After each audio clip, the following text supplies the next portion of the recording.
Hello, and welcome back to any of those who are listening to another episode of Understanding. Today, we're going to be talking about the Democratic and Republican parties. And just before I start off, this is not a talk on Democrats or Republicans as people. Today, we are talking specifically about the parties, some good things and some bad things about them. So, welcome, and hope you find something interesting or enjoyable out of this episode. First off, obviously, we all know that when America was founded, one of the main principles that was really encouraged from all of the founding fathers was the separation of powers. And obviously, because of that, they purposely put inside some checks and balances that made it less efficient for our government. But one of the things that they were really concerned about is summed up pretty well in a famous quote that I love from a British member of parliament named Lord Acton. He said, "Power tends to corrupt. Absolute power corrupts absolutely." And I just love that because it kind of hits on exactly what they were trying to avoid, which is giving absolute power to any one organization. So, uh, as we look today at the Democratic and Republican parties, I like to unfortunately think of them today as divorced spouses. And in the worst possible sense of this, meaning that not only are they divorced, but they have forgotten the most important thing, which is taking care of their children. They've become so wrapped up in enthralled in the game of trying to decide who gets custody of the children that they've unfortunately forgotten to take care of those children, and that actually is far more important than anything else. And so you see things today where it's kind of like gotcha politics, where each side will look at the what's going on and say, okay, is there some way that we can take advantage of this to make the other side look foolish or to somehow garner support for ourselves? And it's just turned into this horrific mess where, you imagine uh, some social media spouse on there that has a divorced parent or divorced comes from a divorced marriage, and they pick their kids up, and the kids are crying because they're hungry, and instead of saying, okay, let's just feed them, maybe something happened that we're not aware of, they go on and start posting on TikTok and Instagram and Facebook's, all these videos of being so upset. Can you imagine that my kids were not even fed? Look at them, they haven't been bathed, all the while they're not actually helping their kids, they're just pointing blame at the other side so that they can get views and likes, and so that they can ultimately just stay in power. And that's kind of the ultimate place where we're at today. Unfortunately, I did just as a shout out, someone that I have thought that they have some good things to say and bad things to say, but Senator Joe Manchin from West Virginia did actually have a pretty awesome interview on CNN the other day where he directly started talking about this, and one of the reasons why he's stepping down from running for his Senate seat again is because he's just so tired of the infighting and tired of the this back and forth that I'm referring to as this horrific game of gotcha politics. One of the things that I really enjoy is anytime I look back in history and see somebody writing about something that's relevant today, it seems to me that it should be more powerful to us, because if it was important and relevant then and we haven't figured it out still, then it's probably something that we should be paying attention to. And two things have really stood out to me when we're talking about these politics, and they actually one come from the same source in James Madison, but also in George Washington's farewell address. It's interesting, he says at one point in there, "Now let me take a more comprehensive view and warn you in the most solemn manner against the baneful effects of the spirit of party generally." And it's interesting here that, after his 2 terms in office, one of the things that's maybe become a little more common from plays like Hamilton on Broadway is, seeing some of the infighting that happened there. And he was already understanding that there became this um, tendency to try and have power for the party over what was important for the people.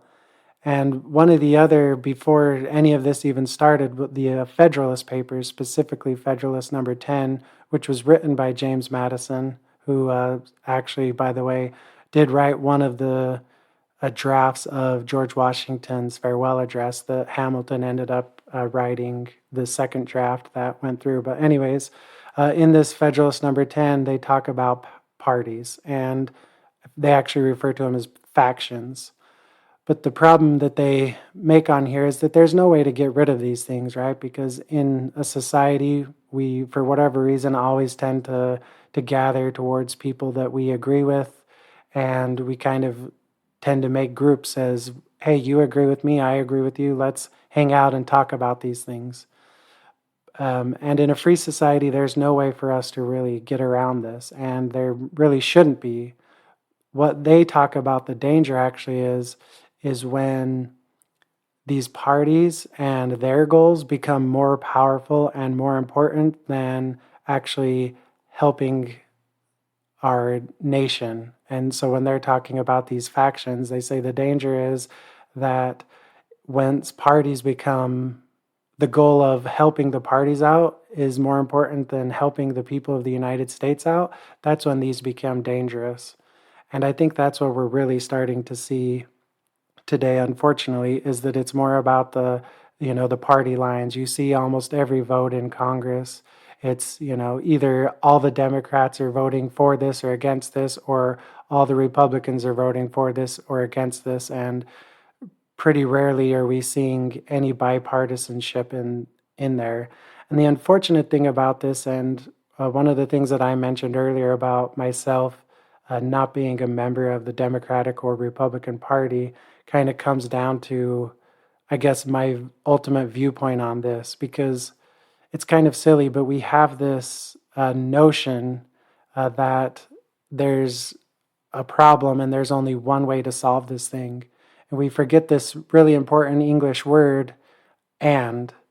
And I kind of look at this word as the left has some good things to say and the right has some good things to say, or the left has a good viewpoint on this issue and the right has a good viewpoint on this issue. And we look at this as like a all in. It's either you agree with the left or you agree with the right. And we've started using the word or far too often when we're talking about politics, and it just seems so silly. I look at one of the reasons why I say that I don't necessarily agree with either side is going back to parents, right? You have two spouses and they have kind of diametrically opposing views. We could run into the problems where we're having now, where instead of them working together to try and help their kids, they're just after their own aims and their own goals. But imagine two spouses that actually have differences of opinion, and how that can actually be an awesome and really valuable thing when they work together, because their goal is not for them to be right, but to help their children out. So imagine, let's say, a scenario where you have, let's call them, instead of left and right leaning, maybe like someone that has like a managerial, has a little bit of a stricter personality, and that really cares about uh, maybe self-control and cares about responsibility. And then you have on the other side someone that is really caring and loving and wants to make sure that they're happy and wants them to be able to do whatever they want to do. So imagine if you had a child that wanted to do something, and you had both parents sit the child down, and you had the one parent say, listen, you can do whatever you want. I remember, I think it was Elon Musk talking about his mom, where she put up with so much, where he just kind of was so interested in figuring things out that she would buy him computers and he would take them apart and make messes everywhere. And he just talked about how she was so influential because she just kind of let him do whatever and say, you know what, if you're interested in this, I'm going to love you, do this and have fun, enjoy what you're doing. I want you to be happy. Um, so imagine, this kind of attitude from one spouse that says, you know what, I love you, I'm here to support you, and no matter what you do, I will support you and take care of you and want you to succeed. Then you have the other parent that sits them down and says, this is all great and fine, but it's going to take a lot of hard work. You're going to have to learn responsibility. You're going to have to work harder than you've ever worked in your life if you really want to accomplish these goals in your life. Now, you imagine those two sides on their own maybe actually aren't that effective. If you just took the one side, it could be a little detrimental to just say, oh, just do whatever you want, things will be fine, I'll take care of you and love you. And then it also could be a little detrimental to be kind of too hard on people and say it's all about hard work, and not be able to give them encouragement and some love on that also. And so you take what could have a little bit of good and a little bit of bad, and you put them together, and you actually kind of multiply those good effects while really softening those bad effects.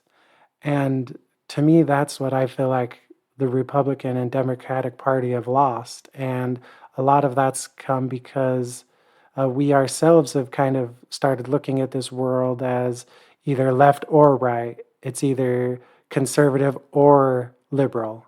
Instead of looking at issues, maybe one of the easiest issues, ironically, that I think we could solve pretty quickly is looking at, let's say, immigration, for example. There's actually some very good points on both sides where you say, well, we do need to have secure borders. We do need to know who's coming into our country. We shouldn't have illegal drugs, human trafficking, weapons, and all sorts of other things coming in that we just have no idea and no ability to control.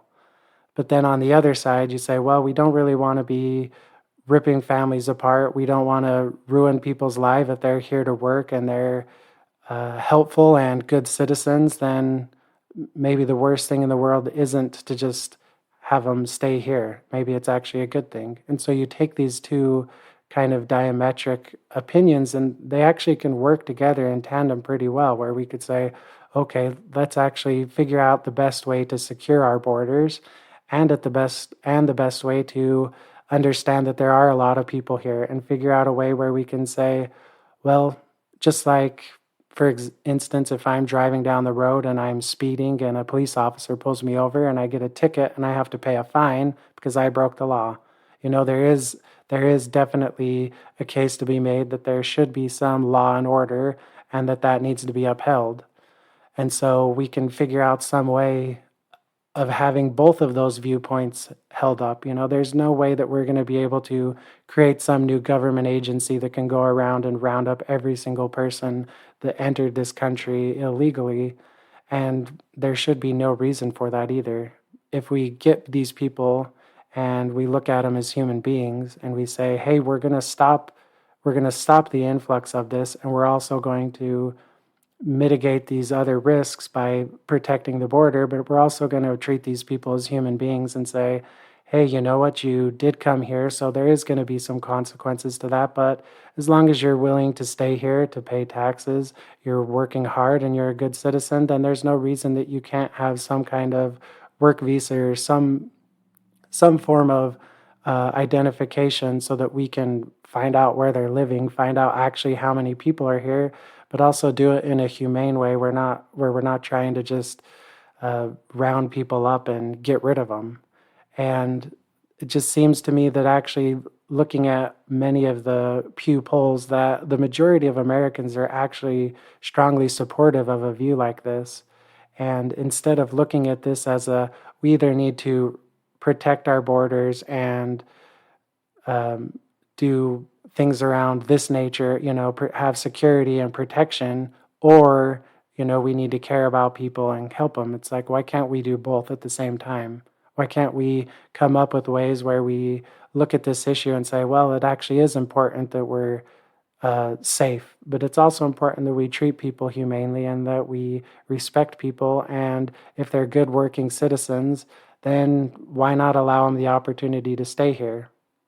And of course, it can get a little more nuanced than this, but it's just one of these simple things where if we actually take what both sides are saying and put it together, there's actually some pretty comprehensive ways that where we could come together as a nation and accomplish this.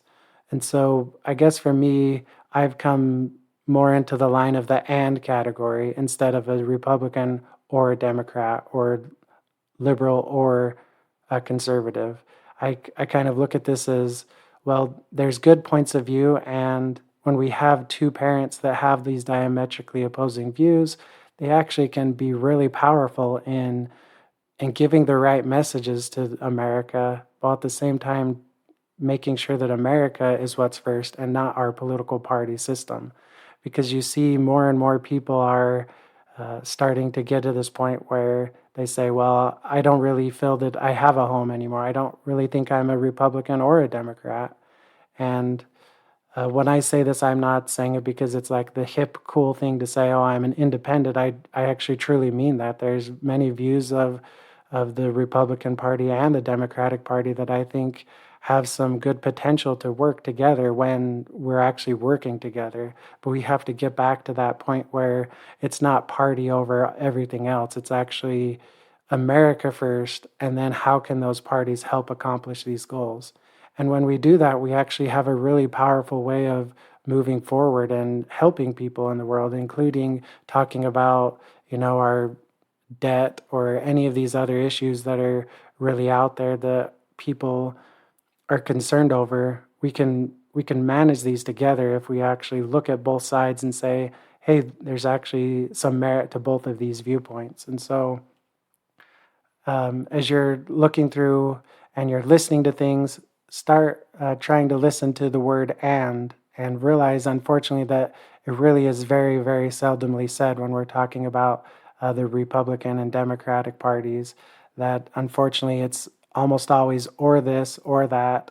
And we're not really hearing from people about how when we work together and put the viewpoints of the Democratic and the Republican parties, a lot of the times this can make for comprehensive and meaningful change in our government. And so that's kind of my proposition moving forward. And I'm a very big proponent of this viewpoint here moving forward.